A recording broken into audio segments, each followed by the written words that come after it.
بسم الله الرحمن الرحیم۔ بسم اللہ الرحمن الرحیم۔ پال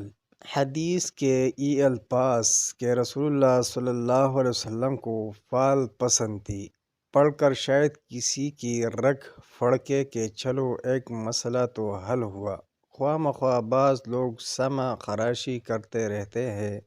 کہ فال یہ ہے اور فال وہ ہے۔ ایسے لوگوں کے لیے عرض ہے کہ حدیث کے الفاظ کو بغور پڑھے اور دیکھے کہ کس فعل کو پسند فرمایا ہے اور فعل کی آپ صلی اللہ علیہ وسلم نے کیا تعریف کی ہے۔ آپ صلی اللہ علیہ وسلم سے جب پوچھا گیا مال فعلو، فعل کیا ہے، تو فرمایا الکلمۃ الحسنۃ یسمعها الرجل، فعل اس اچھے کلمہ کو کہتے ہیں جسے آدمی سنتا ہے۔ اس کو آپ اس مثال سے بآسانی سمجھ سکتے ہیں کہ ایک آدمی کسی کام کو گھر سے نکلا، راستے میں اتفاق سے کسی ملنے والے نے کہا موفقن انشاء اللہ، اللہ خیر کرے گا، تو یہ کلمہ پسند فرمایا گیا۔ ایسے ہی کتب حدیث میں بعض ضعیف الاسناد واقعات ملتے ہیں۔ مثلا سفر ہجرت میں کہیں کسی کے اونٹ چرتے دیکھے، پوچھا کس کے ہے، بتایا گیا کہ بنو اسلم کے ہے، تو اس کلمہ سے سلامتی اور کسی کے نام مسعود سے سعادت کا معنی لیا۔ ایسے ہی دیگر واقعات کو یکجا کر کے دیکھا جائے تو یہی نتیجہ اخذ کیا جا سکتا ہے کہ آپ صلی اللہ علیہ وسلم نے چلتے ہوئے سر راہ ملنے والے کی زبان سے نکلے ہوئے اچھے کلمات کو اچھے مطالب پر محمول کیا اور پسند فرمایا۔ مگر ہمارے ہاں بر صغیر کے ممالک خصوصاً پاک و ہند میں لفظ فعل کے جو مفاہیم و مطالب لیے جاتے اور معمول بہا ہے، ان کا اس حدیث پاک اور دیگر واقعات سے دور کا بھی واسطہ نہیں، بلکہ وہ سب انداز لٹیروں نے ڈاکے مارنے اور جیبیں کاٹنے کے لیے اپنا رکھے ہیں، جنہیں فعل، ٹھیوا لگانا،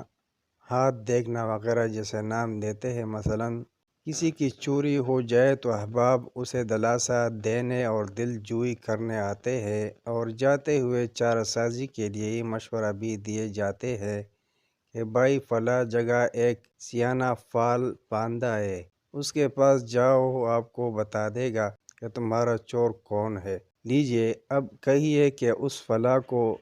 عالم الغیب سمجھے، کوئی ہاتھوں پر ہاتھ دھرنے بیٹھا ہے اور چاہتا ہے کہ اللہ اس کے مقدر کو کھول دے اور وہ راتوں رات دولت مند ہو جائے، اس کی شادی اس کی مرضی سے ہو جائے، جرم کیا ہے مگر مقدمے میں باعزت بری ہو جائے۔ جب کچھ بنتا نظر نہ آیا تو بر لب سڑک جوں ہی کسی کے آگے پیچھے دائیں بائیں، ماہر دس شناس، ماہر پامسٹری، ماہر علم نجوم، جو چاہو سو پوچھو، محبوب آپ کے قدموں میں ہاتھ کی کھائیاں بھولتی ہے۔ پروفیسر عامل کامل اور اسی طرح کے درجنوں جھوٹے بڑے بورڈز، بینرز اور کتبے لگے ہوئے دیکھے، اپنا ہاتھ اس کے سامنے پھیلا دیا یا بالفاظ دیگر اسے نعوذ باللہ علیم و قدیر بنا دیا۔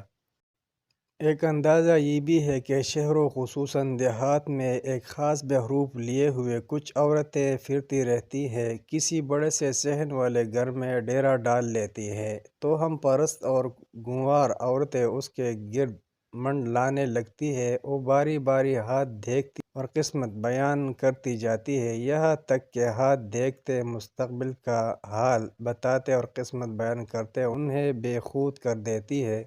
اور خود ہاتھ کی صفائی چالاکی اور عیاری و مکاری سے کئی گھروں پر ہاتھ صاف کر جاتی ہے۔ ایسے واقعات سننے میں آتے ہی رہتے ہیں کہ فلاں جگہ مذکورہ طریقہ سے چوری ہو گئی، بھلا ان اونچے ہتھ کنڈوں اور یارانہ چالوں کا فعل سے کیا تعلق ہے؟ در حقیقت یہ شاطر گھاگ اور مکار عناصر کی سازش ہے کہ دینی و دنیاوی اعتبار سے غلط باتوں کو جاذب و دلکش نام دے کر اپنی دکانداریاں چمکا رکھی ہے اور سادہ لوگ مسلمانوں کو دونوں ہاتھوں سے لوٹ رہے ہیں۔ مسلمانوں کو ان سب لوگوں سے بچنا چاہیے کیونکہ یہ سب فتنہ پردازیاں ہے اور ان میں متاع دنیا اور دولت دین و ایمان ہر دو کا نقصان ہے۔ واللہ الموفق والمستعان والحمد للہ الذی بنعمتہ تتم الصالحات۔